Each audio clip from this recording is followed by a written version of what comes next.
ከፊትህ ምንም ነገር ቢዘጋ እፍታህ በለው ይከፈታል። እግዚአብሔር አምላካችን ስሙ የተመሰገነ ይሁን። ይህ ቪዲዮ የተሰራው በስልጤ ዞን ወራቤ ከተማ ያሉ ሽማግሌዎችን፣ እናቶችን እንዲሁም ወጣት ሙስሊምና ወጣት ሴቶችና ወንዶችን አጠቃላይ ሙስሊሞችን ለማመስገንም ጭምር ነው።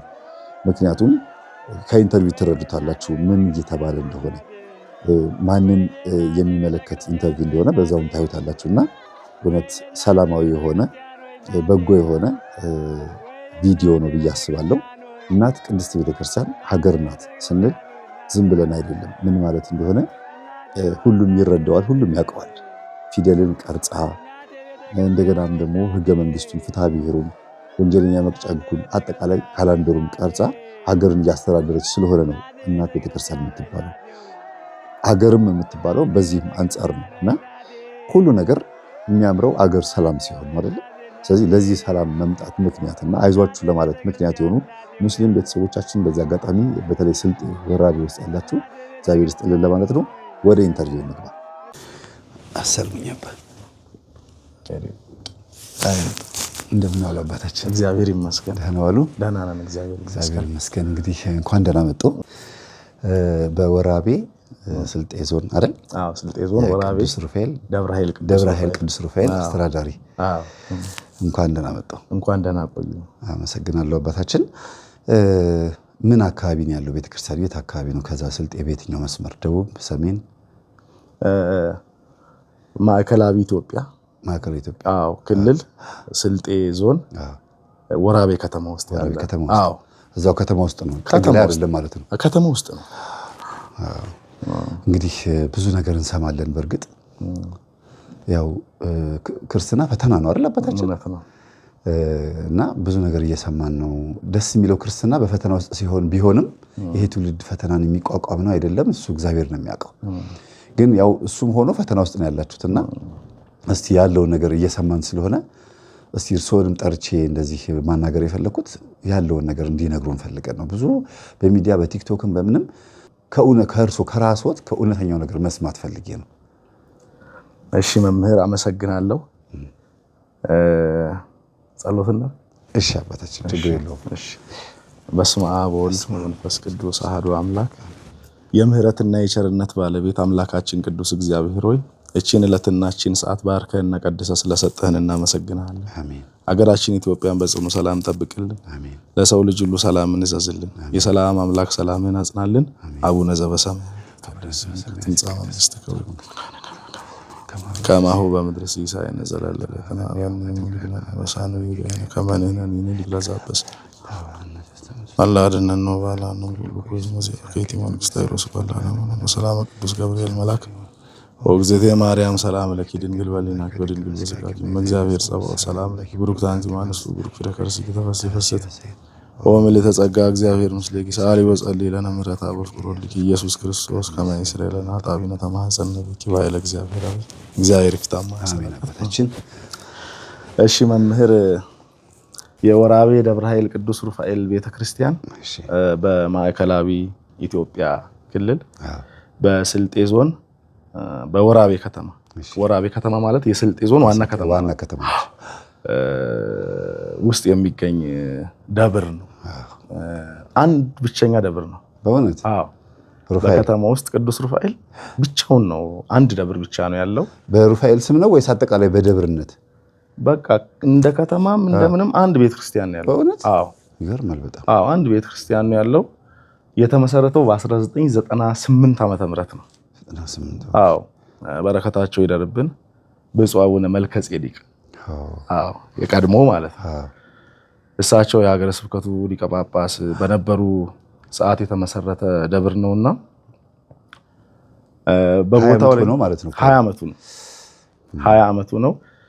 በከተማው በስራ ምክንያት ዛም አካባቢ አነስተኛ በቁጥር ማለት ነው ክርስቶሳውያን የመንፈስ ቅዱስ ልጆቻችን ነው ያሉትና ያው አገልግሎቱ እየተገለገለ እስከ ሚያዝያ 20 2014 ዓመተ ምህረት ድረስ በሰላም ነው የቆየውና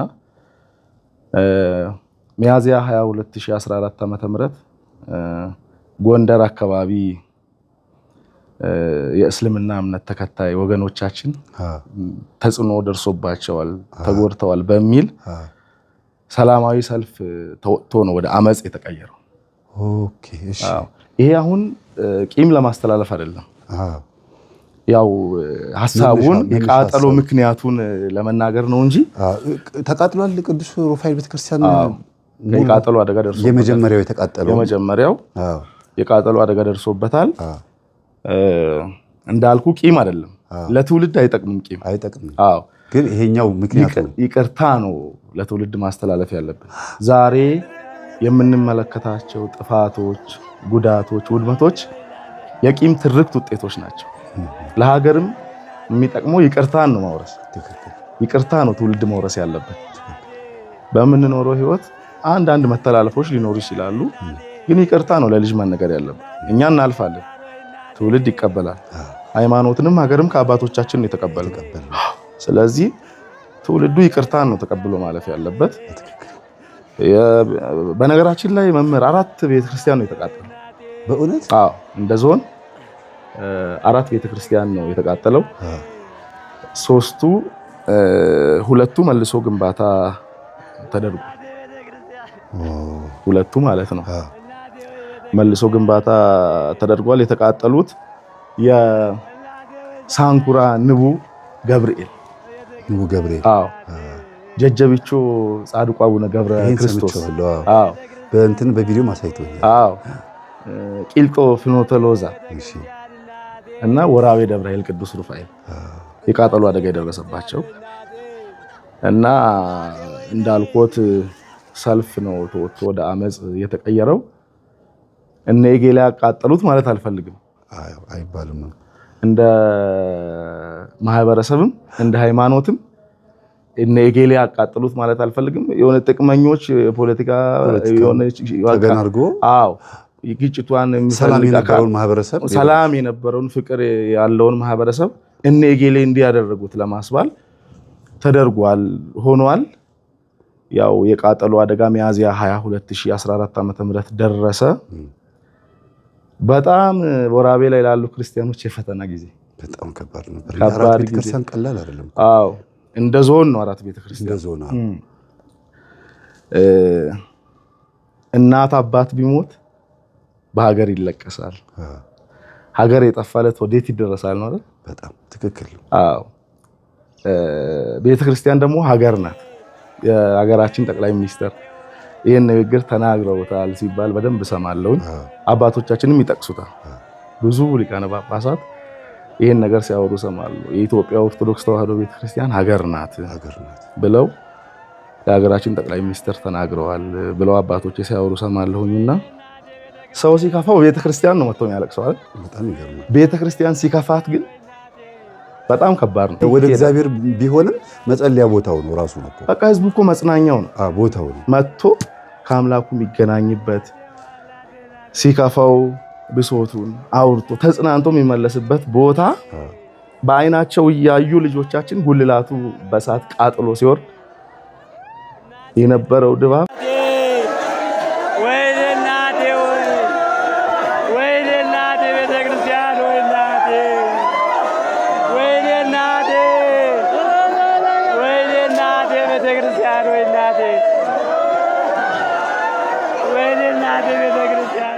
በመሃል ብቅ ያልኩት ይህ ከጎን የምትመለከቱትን ቪዲዮ ምን እንደሆነ ልነግራችሁ ነው። ቤተክርስቲያኑ እዚህ ደረጃ ላይ ደርሶ ጉልላቱ በምታዩት አይነት መንገድ ህዝቡ ተሰብስቦ እየሰቀለው ነው ያለው።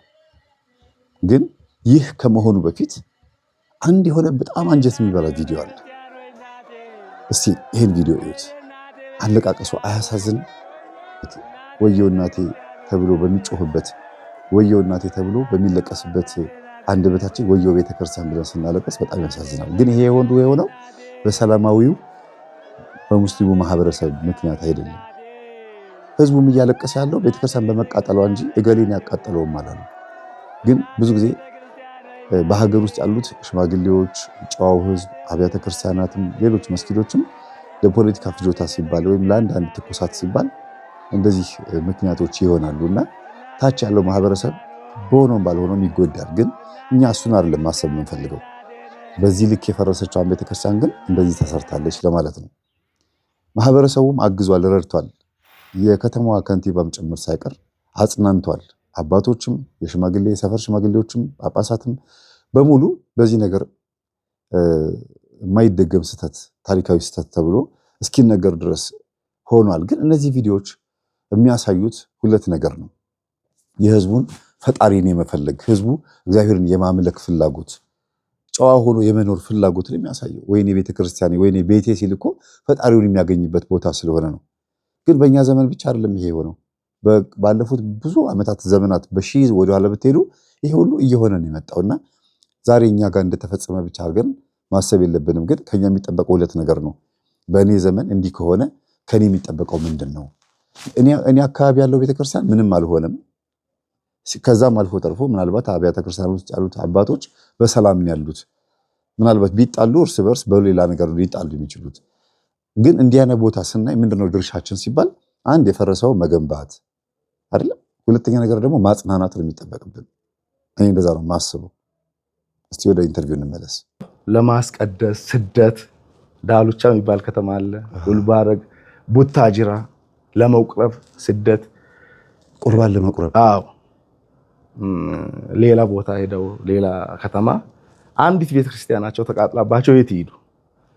ዛሬም ድረስ በጣም ሲያወሩ ከበድ ይላልና እንትን ኦርቶዶክሱ ግን በራሱ አይደለም። ኦርቶዶክሱ ማህበረሰቡ በራሱ ይሄ ነገር ይፈልገው፣ ሰላሙን ይፈልገዋል ብዬ አስባለሁ። ትንኮሳም ያደረገበት ነገር አለ ብዬ አላስብም። ማህበረሰቡን አይወክልም፣ በፍጹም አይወክልም። አዎ የስልጤ ማህበረሰብ ጨዋ ማህበረሰብ ነው፣ አይወክልም። በጣም አውጉዘዋል። አባቶች ወጥተው አውጉዘዋል። ስህተት ነው ብለዋል። ወዲያው የሀገረ ስብከቱ ሊቀ ጳጳስ ብፁዕ አባታችን አቡነ ሕርያቆስ የአዲስ አበባ የሀዲያና ስልጤ የቅዱስ ሲኖዶስ አባል ወዲያው ቦታው ላይ ደረሱ። ልኡካኖቻቸውን ይዘው ህዝቡን ሰበሰቡ፣ አጽናኑ። ከሙስሊም ማህበረሰቦች መካከል የሚኖሩ እንዴ የመንግስት አመራሮች፣ የሀገር ሽማግሌዎች አብረው አይዟችሁ ወንድሞቻችን አይዟችሁ ብለው ብፁዕ አባታችን አጽናንተው ኮሚቴ አዋቅረው በአስቸኳይ በጣም የሚገርሙት ቃጠሎ ሲከሰት አሁንም አሉ የደብሩ ካህናት በቃ ቤተክርስቲያኗ እሳት እንደወረሳት ሲያዩ ገቡ በእሳት ውስጥ ጽላት ለማሸሸት። አዎ ጽላት ለማሸሸት ሰሞኑን ታሪክ በተግባር ፈጸሙ። አዎ ገቡ በእሳት ውስጥ። ቀሲስ ቀለመወርቅ እና ቄስ ዘገባስ ታረቀኝ ይባላሉ። አሁንም አሉ። በእውነት ጽላቱን አወጡ። የእመቤታችን የቅድስት ኪዳነ ምሕረት እንዲህ ያሉ አባቶችን ራሱ በዚህ ዘመን ማየታቸው በጣም የበረከት አባቶች ናቸው። አወጡና የተቆፈረ ጉድጓድ ነበር ግቢ ውስጥ 17 ቀን አፈር ውስጥ ቆየ። ጽላቱ ቀበሩት። የቅዱስ ሩፋኤል ጽላት? አዎ የቅዱስ ሩፋኤልና የእመቤታችን ጽላት። ወዲያው መንግስት ግቢውን ጥበቃ አድርጎለታል። ማንም መግባት መውጣት አይችልም ነበር። እነሱ በድብቅ እዛ አስቀምጠውት ተሰደዱ። እነሱ ወደ ምድረ ከብድ አቡነ ገብረ መንፈስ ቅዱስ አካባቢ ሄደው እዛ አረፉ። ህዝቡም ተሰደደ። ቡታጅራ ቅድስት ድንግል ማርያም ቤተክርስቲያን አረፉ እና በጣም ከባድ ጊዜ ነበር። ብፁዕ አባታችን በ26 ቀን ውስጥ አገልግሎቱን አስጀመሩት። እግዚአብሔር ይባርካቸው። ይሄ ትልቅነት እኮ አንደበት አላቸው። መንፈስ ቅዱስ እሳቸው ላይ አለ ማለት ነው። በጣም ሰኔ 26 ሚያዝያ ተቃጥሎ ኪዳን ቅዳሴ ተጀመረ። ወዲያው ግን ህዝቡ የተሰበሰበ መቅድምና ተአምር ይሰማ ነበር። ግቢ ውስጥ በቃጠሎ ግቢ ውስጥ ዛፍ ስር በተቃጠለበት ዛፍ ስር መቅድምና ተአምር እየሰሙ አይዟችሁ እየተባሉ ግን ሰኔ 26 ኪዳንና ቅዳሴ መቃኞ ቤተክርስቲያን ወዲያው እንዲሰራ አባታችን ማድረግ ያለባቸውን ሁሉ ነገር አደረጉ ብፁዕነታቸው። ከዛ ሐምሌ 5 2014 ትልቁን ቤተክርስቲያን አሁን እየገነባን ያለ ነው መሰረተ ድንጋይ ተጣለ። በቪዲዮ ላይ የምታዩት ማለት ነው። አዎ የመሰረተ ድንጋይ ተጣለ። ብፁዕ አባታችን ያን ጊዜ የደቡብ አፍሪካ ሊቀ ጳጳስ ናቸው ብፁዕነታቸው። የመንፈስ ቅዱስ ልጆቻቸውን የሀዲያና ስልጤ እንዲሁም የደቡብ አፍሪካ ሀገረ ስብከት ሊቀ ጳጳስ ናቸው። የመንፈስ ቅዱስ ልጆቻቸውን እያስተባበሩ እየለመኑ እያመጡ ወዲያው ህንፃ ቤተክርስቲያኑ ማሰራት ጀመሩ። አሁን እንግዲህ ያዩታል መምህር ህንፃ ቤተክርስቲያኑ ያለበት ደረጃ ታላቁን ድርሻ የሚወስዱት አባታችን ናቸው። እስከዚህ ደቂቃ ድረስ አሁንም ድረስ እንቅልፍ የላቸው። የምናውቀው አባታችን ቤተክርስቲያን ለማቃጠልም ሆነ የመኪና አደጋ ሲደርስ ወይም እሳትና የመኪና አደጋ ድንገት ነው የሚያጠፋው፣ ህይወት የሚጠፋው ድንገት ነው ይባላል። እሳትም አንዴ ነው የሚበላው። ግን ያንን ያጠፋውን ለመመለስ የተቆረጠውን ለመቀጠል ጊዜ ይፈጃል ይባላል። በዚህ ፍጥነት ግን ደግሞ መሆኑ የእግዚአብሔር ፍቃድ አለበት ብዬ አስባለሁ። ፈቃድ እግዚአብሔር አለበት። ማህበረሰቡ ቦታው የበረከት ቦታ ነው። ቦታው የበረከት ቦታ ነው። ሰው ከእግዚአብሔር የትም አለ። ግን ወራቤ ሩፋኤል ብዙ ቋጠራቸው የተፈታላቸው ጸበል አለው ቦታ አይደለ? መተው አልቅሰው ጥያቄያቸው ተመልሶላቸው ልጅ የሚፈልግ ልጅ፣ ጤና የሚፈልግ ጤና። ፈውስ ማለት እኮ ነው። እግዚአብሔር መድኃኒት ነው ማለት ነውና መድኃኒት ነው፣ ፈውስ ነው። አዎ በጣም የበረከት የቃል ኪዳን ቦታ ነው ቦታው። በዚህ ዘመን ሰማዕታትንም አግኝተንበታል። የተሰውም የሞቱ በቃጠሎ ሰዓት 2 ልጆች ወንዶች ናቸው። ወንዶች አንዱ ወራቤ ዩኒቨርሲቲ አለ። የወራቤ ዩኒቨርሲቲ ተማሪ። አዎ ከወልዲያ አካባቢ ነው የመጣው። የምስኪን ቤተሰብ ልጅ ነው። ያው እናት ልጄ ይደርስልኛል ብላ እየጠበቀችው እያለ በቃጠሎ ሰዓት በድንጋይ ነው ተወርሮ የተገደለው። አንዱ ደግሞ የቡታጅራ ልጅ ነው፣ የአንድ ሴት ልጅ አባት እንደዛው። እሱም እርግጠኛ ነኝ ይሄንን ነገር እርግጠኛ ነኝ አሁን ማህበረሰቡ ይሄን ያደርጋል ሆም ተብሎ አጀንዳ ተደርጎ ነው የመጣውና መንግስትም ማህበረሰቡም አይፈልገውም። ይሄንን አሁን የምንለው እኮ ልጆቻችን አገር ውስጥም አገር ውጭም ያሉት ቦታውን እንዲያውቁት፣ ያው የተገናኘንበት ዓላማ አለ፣ እኛም የምንፈልገው ነገር አለ። እግዚአብሔር ይቅርታ ነው፣ የይቅርታ አምላክ ነው። እኛን አሁን ዛሬ በዚህ ደረጃ እኔና አንተ በዚህ ህይወት ያለ ነው እግዚአብሔር ይቅር ስላለ ነው። ያውን በልጁ ሞት የይቅርታ አምላክ ነው። እኛ ደግሞ እሱን አይደል መምሰል ያለብን። ሐዋርያው ቅዱስ ጳውሎስ ሮሜ 12:2 በልባችሁ መታደስ ተለወጡ እንጂ ይሄን ዓለም አትምሰሉ። በቀል ዓለማዊ ነገር፣ እኛ ደግሞ መንፈሳዊያን በልጁ ሞት ነው ያቀረበን በክርስቶስ ደም። ኤፌሶን በልጁ ደም ቀረብን 2:13 በልጁ ደም ቀረብን ይላል። አሁን ግን ሩቅ ነበራችሁ፣ በክርስቶስ ኢየሱስ ሆናችሁ በክርስቶስ ደም ቀርባችኋል። በደሙ የታረቀን አምላክ እኛም በዙሪያችን ላሉ ሰዎች በይቅርታ ነው እሱን የምንመስለው። ማድረግ የማንችልበት ምክንያትም የለም። ስለዚህ አሁንም እያልኩ ያለሁት እኔ ያንን ጉዳት ለመቀስቀስ የልቡን ስብራት እንደገና ለማነሳሳት ሳይሆን አመጣጡን ነው እና በዚህ አጋጣሚ ግን አባታችን ይቅርታ አቋርጦትና የእርሶ ስሜት እረዳዎታለሁ። አሁን ያለበት የቤተክርስቲያኑ የቆመበት ሁኔታ እየተገነባ አሁን የቆመበት ሁኔታ ላይ እስኪደርስ ድረስ ማህበረሰቡ በደንብ ሙከራ አድርጓል። አሁን ደግሞ በኔ ሚዲያ በኔ ዩቲዩብ ላይ የተወሰነ እርዳታ ቢደረግ ሰዎች ቢያግዙ አካውንቶትን ቢሰጡኝና እርሶም ፈቃደኛ ሆነው ስለመጡ ኢንተርቪው ስላደረኩት በጣም ደስ ብሎኛል። ስሜቱን ስለነገሩኝ አካውንቶትን በቃሎት ከራስዎት አፍ የቤተክርስቲያኑን አካውንት ተናግረው ወራቤ ደብረ ኃይል ቅዱስ ሩፋኤል ቤተክርስቲያን ህንፃ አሰሪ ኮሚቴ የሚል አካውንት አለ። እሱን አካውንት ብቻ ይንገሩኝ። አስራታቸውን ተማሪዎች እንዲያስገቡት ስለምፈልግ እኔ ደግሞ ሩፋኤል እንዴት እንደምወደው ያውቃሉ። ታውቃላችሁ ተማሪዎች ቅዱስ ሩፋኤል እንዴት እንደምወደው አስቡት። ሰማዕታትም አይተናል፣ ወደ እሳት የገቡ ካህናትንም ሰምተናል። ቅዱስ ቁርባን ለመቀበል ሩቅ አገር ሄደው እንዴት እናንተ በደጃችሁ ያለው ቤተክርስቲያን መቀበል እንቅልፍ ይዟችሁ እነሱ ደግሞ ለመቀበል እንዴት እንደሚተጉ ያቸው፣ ሊያውም በዙሪያቸው በጣም ብዙ ፈተና እያለ ማለት ነው። በዚህ አጋጣሚ ለሚራሩላቸውና ለሚያግዟቸው ሙስሊሞች እናመሰግናለን። ለአካባቢው ማህበረሰብ ሽማግሌ ሙስሊም ማህበረሰብ ሽማግሌዎች በጣም ነው የምናመሰግነው። አሁንም ይሄ ቤተክርስቲያን ተሰርቶ ስታዩት በቤተክርስቲያኑ ህንፃ መሰራት ምክንያት ሰላም እንዳለ ምልክት ናችሁ እናንተ። እዚህ ደረጃ ድረስ ድንጋዩ ከተገነባ ከዛ ደግሞ ህዝቡ ማህበረሰቡ ደግሞ አይምሮ ይገነባል። ምክንያቱም በዚህ ህንፃ ቤተክርስቲያን ውስጥ የሚገቡት ሰላም የሚፈልጉ ሰዎች ናቸው። በእናንተም እምነት ሰላማዊ ነን ነው የምትሉት አይደለም? ስለዚህ ሁሉም ሰላም ነው የሚፈልገው እና አባታችን እኔ ጋር መጥተው ይሄን ሐሳብ ሲሰጡ ሰቃይዟቸው ተናንቋቸው የሚናገሩት ያለፈ ነገር ስለሆነ ነው። አሁን ላይ ግን እኔ በራሴ ፍቃድ አካውንታቸው እንዲናገሩ ፈልጋለሁ። ፈቃደኞች ከሆናችሁ ደግሞ አካውንቱ ላይ አስራት በኩራት አስገቡ፣ ደውሉላቸው። ደውላችሁ አናግሯቸው። እኚህን አባት ስልክ ቁጥር የሚናገራሉ፣ አካውንትም ይናገራሉ ማለት ነው።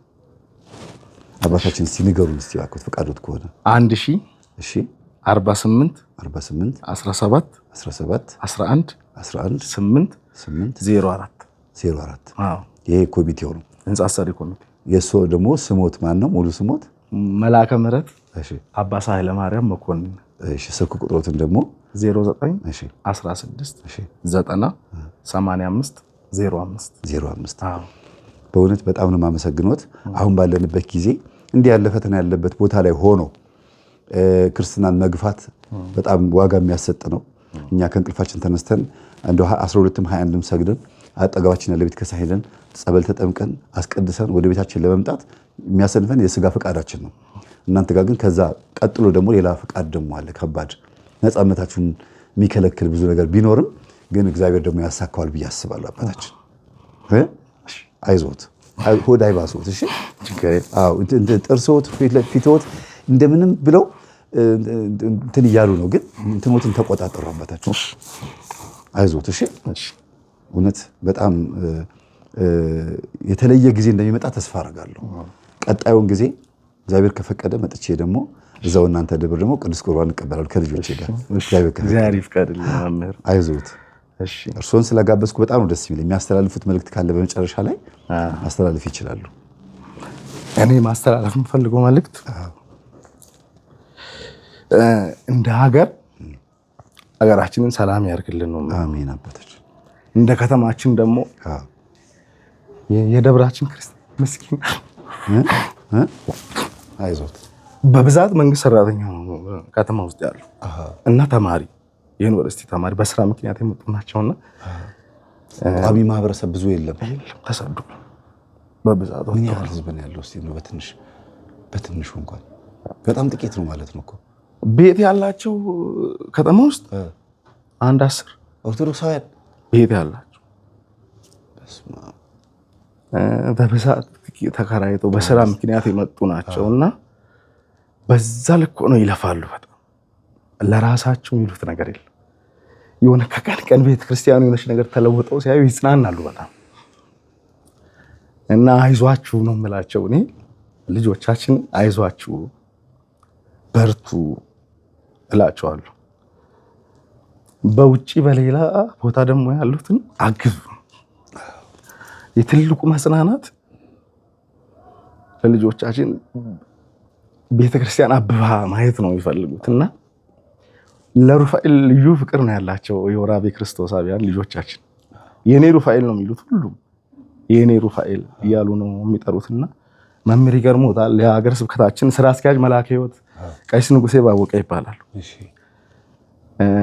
ቪዲዮ አለ ጉልላቱ ሲወጣ መስቀል ቦታውን ሲይዝ ማለት ነው ሲሰቀል ሙሉ ወጪውን ወለተ ኢየሱስ ትባላለች። አሜሪካ ነው ያለችው። 8 ሰው በአንድ ማስጠመቅ የሚችል ጸበል ቤት ሰርታለች። ወራቤ ተጣብቃ ብዙ የተደረገላት ልጅ ናትና ወለተ ኢየሱስ አዎ አሜሪካ ነው ያለችው። እዛው እናቷም እህቷም አለች። እግዚአብሔር ባለችበት ይጠብቃት። ሶስቱንም መስቀል ሙሉ ወጪውን ሸፍና ያሰራችው እሷ ናት። አሁን ደግሞ ቤተልሔሙን ብቻዋን እያስገነባች ጉልላት ላይ ደርሷል። በጣም ይገርማል። ግን እውነትም የኔ ሩፋኤል ምን አድርጎላት ይሁን? አዎ እሷ ታውቃለች። የማንንም የማይጋፋ የማንንም አጥር የማይነካ አይነካማ። እውነት የማንንም እኮ የማይጋፋ ከሆነ ቤተክርስቲያናችን እኮ የትም ቦታ ሄዳ እኮ ቦታ ካለ ስጡኝ ብላ ተጠግታ የምትኖር ሰላማዊ እኮ ነች እሷ። በዚህ ልክ እግዚአብሔር ይጠብቃት ጥሩ ቦታ ስላለች ነው እንጂ ያላቸውን ለራሳቸው ትተው ሁሉም በዛ ልክ ነው የሚረባረበው። የደቡብ ሰንበት ተማሪ ልጃችን ሰሞኑን አሜሪካ ሄደች። እናቷ እዛው እኛ ጋር ነው የምትኖረው። ህንጻ አሰሪ ኮሚቴ ላይ ሂሳብ ሹም ናት። እሺ እናትየው? አዎ ለእናቷ ምንም አላረገችም። እቁብ ገባች። እንደሄደች ቀድማ የሩፋኤልን መንበር ነው ማሰራው ብላ መንበሩ ተሰራ 1 ሚሊዮን ብር ከፍላውን እዚህ ጎፋ አካባቢ የተሰራ የ1 ሚሊዮን ብር መንበር። ስለዚህ አሁን ክፍት ቦታውን ንገሩን እስቲ። ምን ተማሪዎች ምን ሊሰሩ ይችላሉ? የቀረ ወንበር፣ ምንጣፍ፣ መብራት ወይም ደግሞ ሌላ ስዕል ምንድነው እስቲ እዛ ውስጥ መሰራት ያለው? ይሄው መንፈስ ቅዱስ ነው ያናገረኝ እንጂ ነገሮች ሁሉ አልተያዙም ጋር አይደል? አዎ እግዚአብሔር መንፈስ ቅዱስ ነው። የስዕሉ ስራ ገና አልተጀመረም።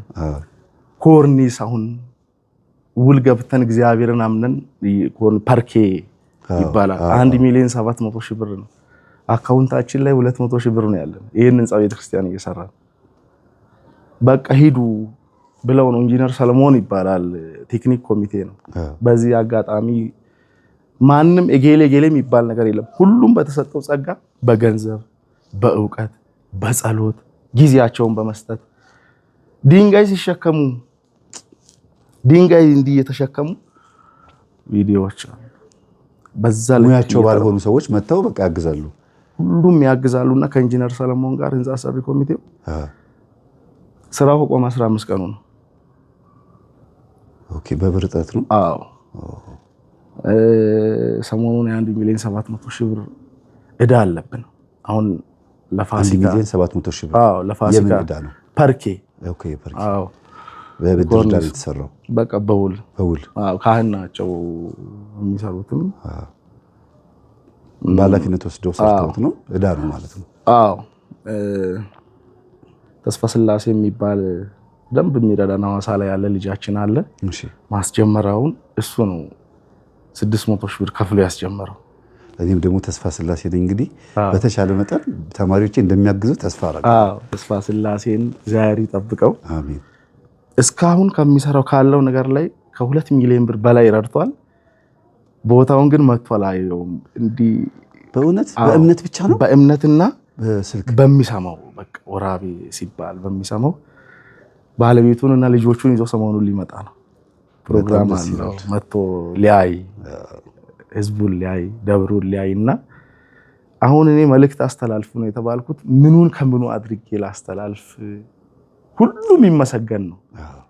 ሁሉም ይመሰገን ነው። 2014 ሐምሌ 5 ነው መሰረተ ድንጋይ የተጣለው። ይሄ አሁን ህንጻ ቤተክርስቲያኑ ዛሬ የደረሰበት ደረጃ ሲታይ ግን ቀን እናንተ ትሰሩታላችሁ፣ ማታ ሩፋኤል ይሰራዋል ነው የሚባለው። እንገርም ነው በጣም የራሱ ልጆች እየቀሰቀሰ እኔ ጋር የመጡት እኮ እኔ ሩፋኤል ራሱ እንደምወደው ስለሚያውቅ ነው። አዎ መረጃ ደርሶኝ መምህር ተስፋዬን አግኟቸው፣ የሩፋኤል ወዳጅ ናቸው። ወራቤ ላይ ስላለው ሩፋኤል አሁን የዚህን ቦታ ታሪክ እሳቸው ቢሰሙ አይጨክኑም። ማድረግ ያለባቸውን እግዚአብሔር በሰጣቸው ጸጋ ያደርጉላቸዋል ብለው ቀጥ አድርገው ልከውን ነው መጥተን እርሶንም ስናናግሮት እጆትን ዘርግተው ነው በእንባ ነው የተቀበሉን። እሱም እግዚአብሔር ጸጋውን በቅዱስ ሩፋኤል አልጨክንም። ግን ምንድነው አገልግሎቴን እንደዚህ እንድደርስ ያደረገኝ እሱ ስለሆነና ስብከት በማገለግልበት የትኛውም ቦታ በሚሄድበት ቦታ ሁሉ ፈዋሼም ሁሉ ነገሬም አጠቃላይ ጉዞዬም ከቅዱስ ሩፋኤል ጋር ስለሆነ ነው። ግን ደግሞ እርሱም ደግሞ የዛ ደብር አስተዳዳሪ ኖት፣ የዛ እሳት የሆነ መልአክ እሳታዊ መልአክ ነው። እንግዲህ የሱ ታዛዥና አገልጋይ ኖት። እኔም ደግሞ እርሶን ሐሳብ ተቀብዬ በራሴ ፍቃድ ይኸው ተማሪዎች እንዲያዋጡ እየተናገርኩኝ ያለው። ደውሉ፣ ብር ስታስገቡ ደውላችሁ አስገብቻለሁ ብላችሁ ተነገሯቸው። እሳቸውም ክርስትና ስማችሁን ጽፈው ቅዳሴ ላይ ስማችሁን ይጠራሉ፣ በጸሎት ያስቧችኋል። እንደዛ ማድረግ ትችላላችሁ። እዛ ካሉት አባቶች በረከት ትካፈላላችሁ። የኔ ተማሪዎች በምን እንደምትታወቁ ይታወቃል። ስለዚህ በአንድም በሌላ መንገድ እግዚአብሔርን ያገናኘን አባታችን በጣም ደስ ብሎኛል። እግዚአብሔር ያክብርልኝ። አሜን። ብፁዕ አባታችን አቡነ ሕርያቆስ በረከታቸው ይደርብን። እሳቸውን አባቶቻችንን እግዚአብሔር አምላክ ይጠብቅልን። መልእክት ማስተላልፈው አባቶቻችን እግዚኦ ኢታርኤን ሙስና ለቤተ ክርስቲያኑ ለሀገሪቱን ኢትዮጵያ የእናት ቤተ ክርስቲያናችንና የሀገራችንን ጉዳት አያሳየን። የሚራዱትን ሁሉ ይራዳልን። አሜን። የስልጤ አካባቢ ሙስሊም ማህበረሰቦች ጥሩ ናቸው፣ ደግ ማህበረሰብ ነው። እግዚአብሔር ይጠብቅልን። አሜን። የሚራዱትን ይራዳልን። እድሜ ለንስሐ ዘመን ለፍስሐ ይስጠን። የመንግስት መዋቅራዊ አካላት የከተማው ከንቲባ አቶ ያሲን ከሊል ይባላል። የምፈልገውን ነገር በአንድ ስልክ ነው የሚያደርግልን። ህንፃውን እየሰራን ውሃ ስንለው በቃ ለሚደረገው ነገር ይሄ ቅንነት እኮ ነው። ቅኖች ናቸው። ኃላፊነትም ከቅንነት ጋር አብሮ መወጣት እኮ ነው። በብዙ ስብሰባዎች የመንግስት አካላትና አባቶች የነሱ የሙስሊም የኛም ያው ወገኖቻችን ያወግዙታል። ሚያዝያ 22 2014 ላይ የተፈጠረው ነገር ታሪካዊ ስህተት ይሉታል። ስለዚህ እነሱን የሚጠብቅልን እላለሁ። እግዚአብሔር አምላክ የንስሐ ዘመን ይስጠን፣ እርሶን ያቆይልን። ጸጋውን እርሶ በባላርሎ ባባቴ እንዴ መምህር ከዚህ በላይ አይደለም። ያው አንተ የሚባለው ለካህናት ነው አይደል አባቴ? አይ ችግር የለውም። እርስ በርሳችን የመከባበራችን ውጤት ነው ይሄ እኮ እንጂ ለክፉም ሊሰጥ አይደለም። አባቴ ስለመጡ አመሰግናለሁ። እኔ መጥቼ እዛ አስቀድሼ ቆርቤ በረከት የምካፈልበትን ቀን ያምጣልኝ። ሲያልቅ ደውለው እንደሚጠሩኝ ተስፋ እንዴ በሚገባ መምህር አመሰግናለሁ። ተማሪዎቼ እንደዚህ እንደሚረባረቡ እንደሚያግዙ ተስፋ አደርጋለሁ። እንዲህ ያለ ቦታ ነው ማገዝ የነበረብን። ገብቷችኋል አይደል? የነበረብን መስቀሉትን ያሰብ ክብር ያድል እግዚአብሔር ይፍታ። አሜን። አባታችን እንግዲህ አባታችን ያስተላልፉትን መልእክት እንደ ሃይማኖት ስንቅ ነው የምንይዘው። ለምን ጋብዣቸው ሲመጡ እዛ አካባቢ ያለውን ትውስታ ትንሽ እንዲነግሩን ጋብዣቸው ነው የመጡት። እኔ ደግሞ በራሴ ፈቃድ ቅዱስ ሩፋኤል እንድታግዙ አስራት በኩራታችሁን ከዚህ በኋላ ያለውን እስከ ሰኔ እስከ ሐምሌ ድረስ ያለውን አስራት በኩራታችሁን ወደ ቅዱስ ሩፋኤል ብታረጉልኝ ደስ ይለኛል። ለወዳጄ ለጠባቂ እናንተን እንዳስተምራችሁ አንደበቴን ለከፈተ እናንተን እንድመክራችሁ ለውጥ እንድናመጣ ብዙ የወለዳችሁ ብዙ በቅዱስ ሩፋኤል የወለዳችሁ ፈታሄ ማህፀን ሆኖላችሁ መጥቶ ያገዛችሁ ብዙ አላችሁ። ስለዚህ እንደዚህ ላደረጋችሁ በሙሉ ብታረጉልኝ ደስ ይለኛል ብዬ አስባለሁ። የተጎዱ አብያተ ክርስቲያናትን ማለት በኢኮኖሚ ማለት የተጎዱ አብያተ ክርስቲያናትን ማገዝና መርዳት የበለጠ ዋጋ አለው። ዣንጥላ መቀየር ያቃታቸው፣ ልብስ መቀየር ያቃታቸው የበለጠ አሉ። እንደዚህ ደግሞ ጉዳት የደረሰባቸው ታሪካዊ ስህተት ብሎታል አባታችን። ኦልሬዲ ከዛ በኋላ ግን ደግሞ ግንቡ መገንባት ተጀምሮ እንደዚህ አይነት ደረጃ ላይ ደርሷልና ይሄንን ማገዝ መርዳት ክርስቲያናዊ ግዴታ ነው፣ ውዴታም ነው። እግዚአብሔር አምላክ በቤታችሁ መጥቶ ቅዱስ ሩፋኤል ስላደረጋችሁ ገና ባታረጉትም የምታረጉበት ብር ባታገኙ እንኳን ስላሰባችሁት ብቻ እንኳን ይባርካችሁ። እንግዲህ የነበረን ቆይታ ይሄን ይመስላል። አባታችን እናመሰግናለን። ከስር በምታዩት አካውንት አስራት በኩራታችሁን እንዲሁም መባ ስጦታዎቻችሁን በሙሉ የበረከት ስራዎቻችሁን በሙሉ ብታግዙ ደስ ይለኛል። ይሄን የምታረጉት ግን የነፍስ ስራ ስለሆነ ብቻ ነው። እግዚአብሔር በዘመናችሁ የምትባረኩበትን ስጦታ ያመጣል። አንዱ ቤተክርስቲያን እንዲጎሳቆል አድርጎ ሳይሆን እንድትባረኩ የሚያደርገው በተጎዳው በኩል ራሳችሁን እንድትታዘቡ በማድረግ ነው። በማንኛውም መንገድ ቤተክርስቲያን ይጎዳል፣ ካህናት ሊሰደዱ ይችላሉ። ግን በዛ መካከል ጆሮአችሁ ከሰማ ጊዜ ጀምሮ ይሄን ዜና ከሰማ ጊዜ ጀምሮ 5 ሳንቲምም 1 ብርም 10 ብርም ትሆን 1 ሚሊዮን ብር የሚሆን በተሰጠው እድል ውስጥ ገብቶ በረከትን መካፈልን ከአባቶቻችን እንማራለን ማለት ነው። ሰላም ነው። ማዕበሉን በፍጹም እንዳታዩት። ምክንያቱም ከፊት ብርሃን ነው፣ ተስፋ ነው። እግዚአብሔር ተከፈት ካለ የማይከፈት ነገር የለም።